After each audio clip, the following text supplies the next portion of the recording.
মমতা মুখ্যমন্ত্রী থাকবে না, তৃণমূল থাকবে না, তৃণমূল থাকবে না। মুসলমানরা সব নৌসাদ আর হুমায়ুনের দিকে, আর হিন্দুরা আদিবাসীরা সব মোদিজির দিকে। তোমার জালও যাবে, গামছাও যাবে। তৃণমূলের জালও যাবে, গামছাও যাবে। তৃণমূলের কোনো উপায় নেই। আপনারা শুনলেন সংখ্যালঘু ভোট প্রসঙ্গে অত্যন্ত ইঙ্গিতপূর্ণ মন্তব্য শুভেন্দু অধিকারীর। তিনি একেবারে সংখ্যালঘু ভোট প্রসঙ্গে বলছেন যে মুসলিমরা যাবে হুমায়ুন কবির এবং নওশাদ সিদ্দিকীর দিকে, আর হিন্দুরা বিজেপির দিকে। একই সঙ্গে তিনি বলছেন যে মমতা বন্দ্যোপাধ্যায় 4 মাস পরে আর মুখ্যমন্ত্রী থাকবে না। আর এই প্রসঙ্গে তৃণমূল কি বলছেন তৃণমূল মুখপাত্র অরূপ চক্রবর্তী, শুনুন।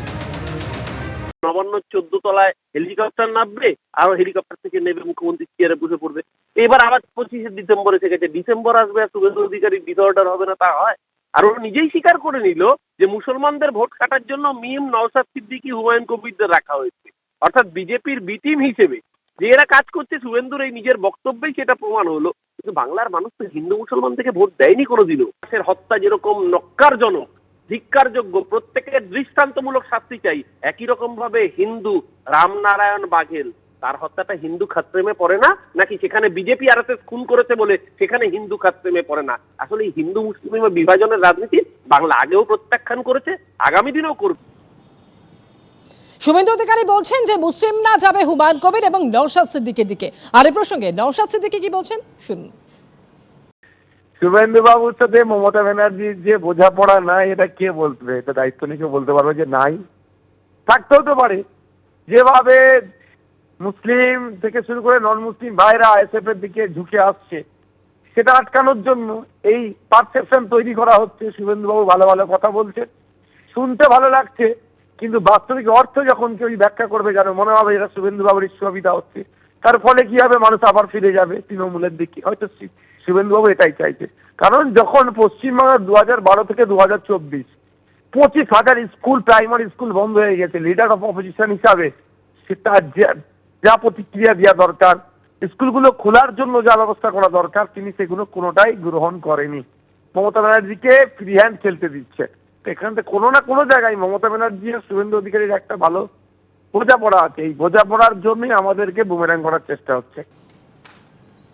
একদিকে যখন সংখ্যালঘু ভোট নিয়ে ইঙ্গিতপূর্ণ মন্তব্য করছেন বিরোধী দলনেতা শুভেন্দু অধিকারী, তখন বিজেপি নেতা মিঠুন চক্রবর্তী তিনি বলছেন সিপিএম এর মধ্যে কেউ হিন্দু থাকেন, যদি হিন্দুত্বকে বিশ্বাস করেন আপনারা আসুন, কংগ্রেসও আসুক। তৃণমূলের মধ্যে যদি বিভেদ থাকে হিন্দুদের, তারাও আসুন।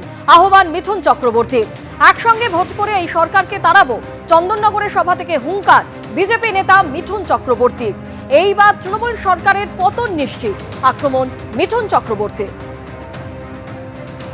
আমি সবাইকে অনুরোধ করছি, যদি কমিউনিস্ট পার্টির মধ্যেও কেউ হিন্দু থাকেন, যদি হিন্দুত্বকে বিশ্বাস করেন, আপনারাও আসুন। কংগ্রেসকেও বলছি আপনারাও আসুন। তৃণমূলের মধ্যেও যদি কারোদের কোনো বিবেক থাকে সেই হিন্দুদের, তারাও আসুন।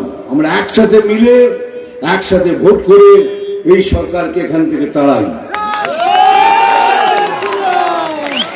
আর এবারে তৃণমূল সরকারের পতন নিশ্চিত। আপনারা শুনলেন যে মিঠুন চক্রবর্তী তিনি আহ্বান করছেন যে কংগ্রেস, সিপিএম সবাই আসুক, একসঙ্গে ভোট করে এই তৃণমূল সরকারকে তাড়াবো। আর এই নিয়ে তৃণমূলের কি প্রতিক্রিয়া, দেবাংশু ভট্টাচার্য কি বলছেন শুনুন। এই মিঠুন চক্রবর্তী, আমি গর্বিত আমি বাঙালি বলে সিনেমা করেছেন।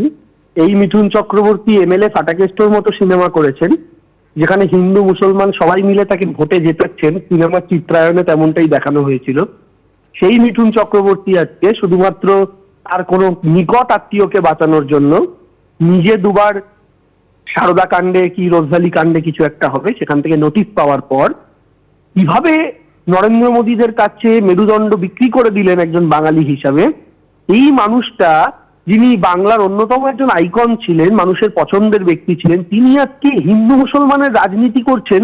এটা ভাবতে ঘৃণা হচ্ছে। এই মিঠুন চক্রবর্তীকে ছোটবেলা থেকে সিনেমার পর্দায় দেখে এসেছি, তিনি আমাদের উল্টো দিকে থাকতেই পারেন আদর্শগতভাবে, তাকে আমাদের পক্ষে থাকতে হবে এমন কথা নেই।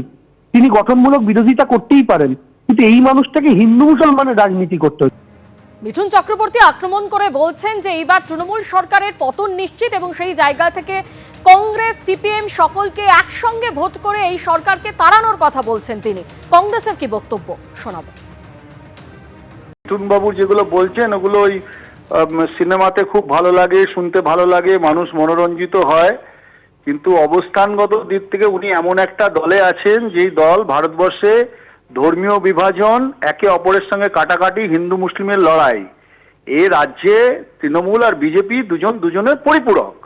ফলে মিঠুন চক্রবর্তীর হয়তো এসব ইতিহাস জানা নেই। উনি আমাদের আহ্বান করছেন, আমরা বলবো আপনারা তৃণমূলকে আহ্বান করুন বা তৃণমূলের লোকজন আপনাদের আহ্বান করবে, আপনাদের সাথে ওদের ন্যাচারাল অ্যালাই, যেটা মমতা ব্যানার্জি বলেছে, যতদিন এই রাজ্যে ঘাসফুল থাকবে ততদিন আপনারা সুন্দর সহাবস্থানে থাকতে পারবেন। এবিপি আনন্দ, এগিয়ে থাকে, এগিয়ে রাখে।